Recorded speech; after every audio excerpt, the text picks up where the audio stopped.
வணக்கம். ஆகாஷவாணி.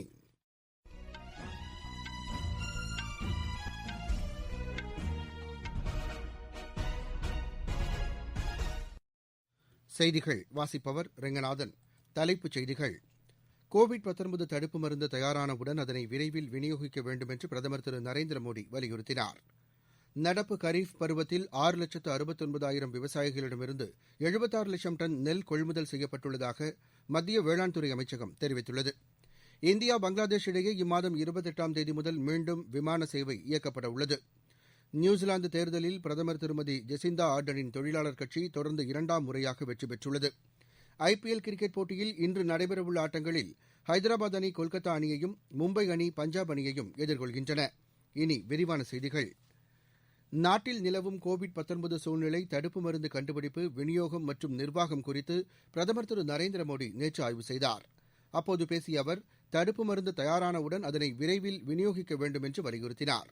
நாட்டில் தயாரிக்கப்பட்டு வரும் தடுப்பு மருந்தை அண்டை நாடுகள் மட்டுமின்றி உலகம் முழுவதும் விநியோகிக்க வேண்டும் என்று அறிவுறுத்தினார்.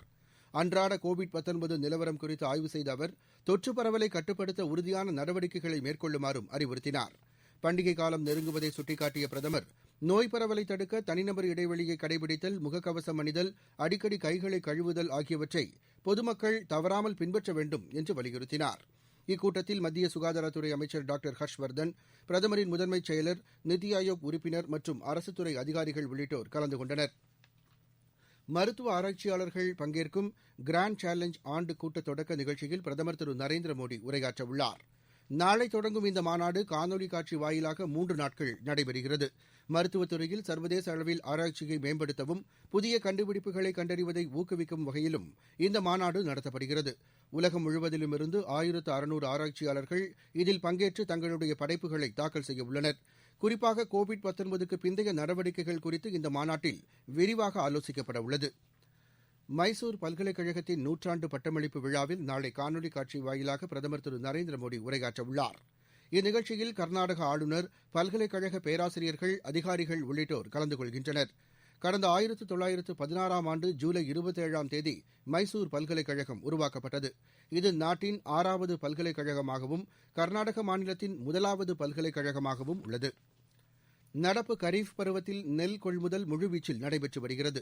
சுமார் 6,69,000 விவசாயிகளிடமிருந்து 76 லட்சம் டன் நெல் கொள்முதல் செய்யப்பட்டுள்ளதாக மத்திய வேளாண் துறை அமைச்சகம் தெரிவித்துள்ளது. அதன்படி குறைந்தபட்ச ஆதார விலையாக 14,495 கோடி ரூபாய் விவசாயிகளுக்கு வழங்கப்பட்டுள்ளதாக கூறியுள்ளது. தமிழ்நாடு, கர்நாடகா, மகாராஷ்டிரா, தெலங்கானா, குஜராத், ஹரியானா, உத்தரப்பிரதேசம், ஒடிசா, ராஜஸ்தான் மற்றும் ஆந்திர பிரதேச மாநிலங்களிலிருந்து 41 லட்சம் டன் அளவிற்கு பருப்பு மற்றும் எண்ணெய் வித்துக்கள் கொள்முதல் செய்ய ஒப்புதல் அளிக்கப்பட்டுள்ளதாக தெரிவிக்கப்பட்டுள்ளது. மேலும் 30,000த்திற்கும் மேற்பட்ட விவசாயிகளிடமிருந்து 1,50,000 லட்சம் சிப்பம் அளவிற்கு பருத்தி விதைகள் கொள்முதல் செய்யப்பட்டுள்ளதாக வேளாண் துறை அமைச்சகம் குறிப்பிட்டுள்ளது. இந்திய பங்களாதேஷ் இடையே இம்மாதம் 28ஆம் தேதி முதல் மீண்டும் விமான சேவை இயக்கப்பட உள்ளது. இதுகுறித்து முகநூலில் பதிவிட்டுள்ள பங்களாதேஷ் வெளியுறவு அமைச்சகம், வாரத்திற்கு 28 விமானங்கள் இந்தியாவிற்கு இயக்கப்படும் என்று தெரிவித்துள்ளது. டாக்காவிலிருந்து தில்லி, கொல்கத்தா, சென்னை ஆகிய நகரங்களுக்கு பங்களாதேஷி ஏர்லைன்ஸ் விமானங்கள் இயக்கப்படும் என்று கூறியுள்ளது. அதேபோல் தில்லி, கொல்கத்தா, சென்னை, மும்பையிலிருந்து டாக்காவிற்கு இந்திய விமானங்கள் இயக்கப்பட உள்ளதாக தெரிவித்துள்ளது. கோவிட் பாதிப்பு காரணமாக கடந்த 8 மாதங்களாக இந்தியா பங்களாதேஷ் இடையேயான விமான சேவை நிறுத்தப்பட்டிருந்தது. மகாராஷ்டிரா மாநிலத்தில் ஆண்டுதோறும் மழை வெள்ளத்தால் ஏற்படும் சேதத்தை தவிர்க்கும் வகையில் மாநில அளவில் நீர் கட்டமைப்புகளை அமைக்க வேண்டும் என்று மத்திய சாலை போக்குவரத்துத்துறை அமைச்சர் திரு நிதின் கட்கரி கருத்து தெரிவித்துள்ளார். இதுகுறித்து முதலமைச்சர் திரு உத்தவ் தாக்கரே மற்றும் தேசியவாத காங்கிரஸ் கட்சித் தலைவர் திரு சரத்பவார் ஆகியோருக்கு அவர் எழுதியுள்ள கடிதத்தில், நீர் கட்டமைப்புகள் மூலம் சேமிக்கப்படும் தண்ணீர் வறட்சி காலத்தில் பயன்படும் என்று குறிப்பிட்டுள்ளார். ஆண்டுதோறும் மழை வெள்ளத்தால் ஏற்படும் பொருட்சேதம், உயிரிழப்பு ஆகியவற்றை தடுக்க விரைவில் நடவடிக்கை எடுக்க வேண்டும் என்று கூறியுள்ளார். இதன் மூலம் ஒரு ஆற்றில் நீர் நிரம்பியவுடன் அது மற்ற ஆறுகளுக்கு செல்லும் என்று அவர் சுட்டிக்காட்டியுள்ளார். மேலும் நீர் கட்டமைப்புகள் மூலம் வேளாண் உற்பத்தி அதிகரிப்பதுடன் ஊரகப் பகுதிகளின் பொருளாதாரம் மேம்பட வழிவகுக்கும் என்றும் அமைச்சர் திரு நிதின் கட்கரி தமது கடிதத்தில் குறிப்பிட்டுள்ளார். நீங்கள் கேட்டுக்கொண்டிருப்பது ஆகாஷவாணியின் செய்தி அறிக்கை. கோவிட் எதிரான போரில் நமக்கான 3 கவசங்கள். முகக்கவசம் அணிவோம், தனிநபர் இடைவெளியை கடைபிடிப்போம், கை மற்றும் முக சுத்தம் பராமரிப்போம். கோவிட் பாதிப்பை தடுக்க ரஷ்யா தயாரித்துள்ள ஸ்புட்னிக் 5 தடுப்பூசியை இந்தியாவில் மனிதர்களுக்கு செலுத்தி பரிசோதிப்பதற்கான 2வது மற்றும் 3ஆம் கட்ட ஆய்வுகளை மேற்கொள்ள இந்திய தலைமை மருந்து கட்டுப்பாட்டு அதிகாரி அனுமதி அளித்துள்ளார். டாக்டர் ரெட்டீஸ் ஆய்வகம் மற்றும் ரஷ்யாவின் நேரடி முதலீட்டு நிதியம் ஆகியவை இந்த ஆய்வை மேற்கொள்ள உள்ளன. இது தொடர்பான புதிய உடன்படிக்கையின்படி 1500 தன்னார்வலர்களுக்கு இந்த தடுப்பூசி செலுத்தப்பட்டு பரிசோதிக்கப்படும் என ரஷ்ய நேரடி முதலீட்டு நிதியம் தெரிவித்துள்ளது. காற்று மாசு குறித்து மக்களுடன் முகநூல் வாயிலாக இன்று மாலை 5 மணிக்கு மத்திய சுற்றுச்சூழல் துறை அமைச்சர் திரு பிரகாஷ் ஜவ்டேகர் உரையாடவுள்ளார். இதுகுறித்து அவர் வெளியிட்டுள்ள டுவிட்டர் பதிவில் காற்று மாசுவை கட்டுப்படுத்த பிரதமர் திரு நரேந்திர மோடி தலைமையிலான அரசு மேற்கொண்டு வரும் நடவடிக்கைகள் குறித்து மக்களிடம் தாம் பகிர்ந்து கொள்ள உள்ளதாக தெரிவித்துள்ளார். மேலும் காற்று மாசு தொடர்பாக மக்கள் தங்களது கேள்விகள் மற்றும் கருத்துக்களை முன்னதாக பகிர்ந்து கொள்ளலாம் என்றும் அமைச்சர் திரு பிரகாஷ் ஜவ்டேகர் குறிப்பிட்டுள்ளார். பீகார் சட்டப்பேரவை 2ஆம் கட்ட தேர்தலுக்கு தாக்கல் செய்யப்பட்ட வேட்புமனுக்கள் மீதான பரிசீலனை நேற்று நடைபெற்றது. மொத்தம் 1698 பேர் வேட்புமனு தாக்கல் செய்துள்ளனர். வேட்புமனுக்களை திரும்பப் பெற நாளை கடைசி நாளாகும். 2ஆம் கட்டமாக 94 தொகுதிகளில் அடுத்த மாதம் 3ஆம் தேதி வாக்குப்பதிவு நடைபெறவுள்ளது. மத்திய உள்துறை செயலர் திரு அஜய்குமார் பல்லாவின் பதவிக்காலம் நீட்டிக்கப்பட்டுள்ளது.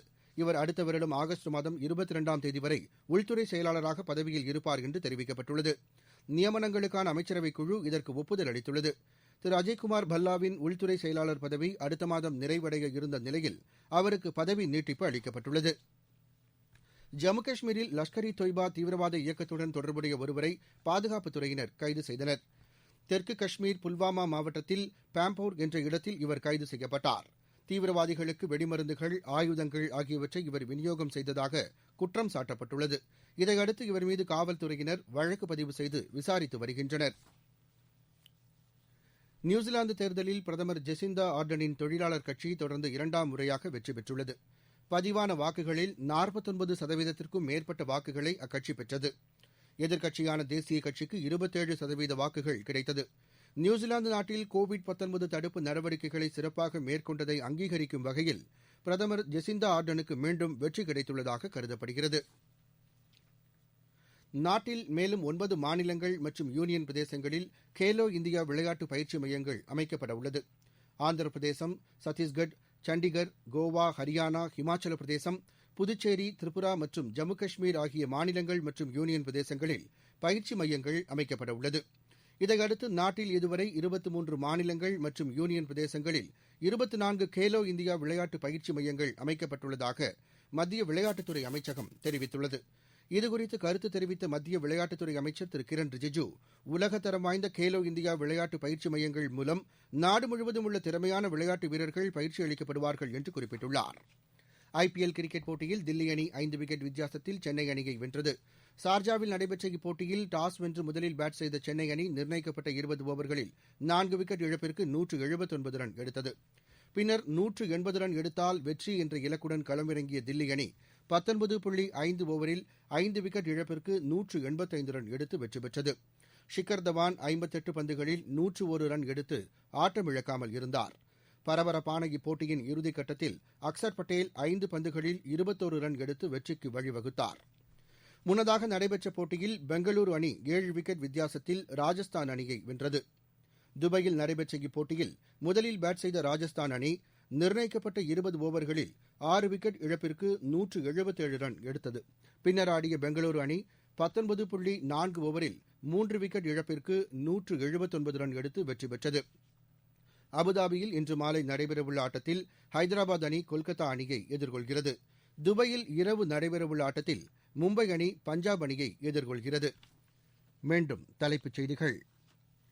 கோவிட்-19 தடுப்பு மருந்து தயாரானவுடன் அதனை விரைவில் விநியோகிக்க வேண்டும் என்று பிரதமர் திரு நரேந்திர மோடி வலியுறுத்தினார். நடப்பு கரீஃப் பருவத்தில் 6,69,000 விவசாயிகளிடமிருந்து 76 லட்சம் டன் நெல் கொள்முதல் செய்யப்பட்டுள்ளதாக மத்திய வேளாண் துறை அமைச்சகம் தெரிவித்துள்ளது. இந்தியா பங்களாதேஷ் இடையே இம்மாதம் 28ஆம் தேதி முதல் மீண்டும் விமான சேவை இயக்கப்பட உள்ளது.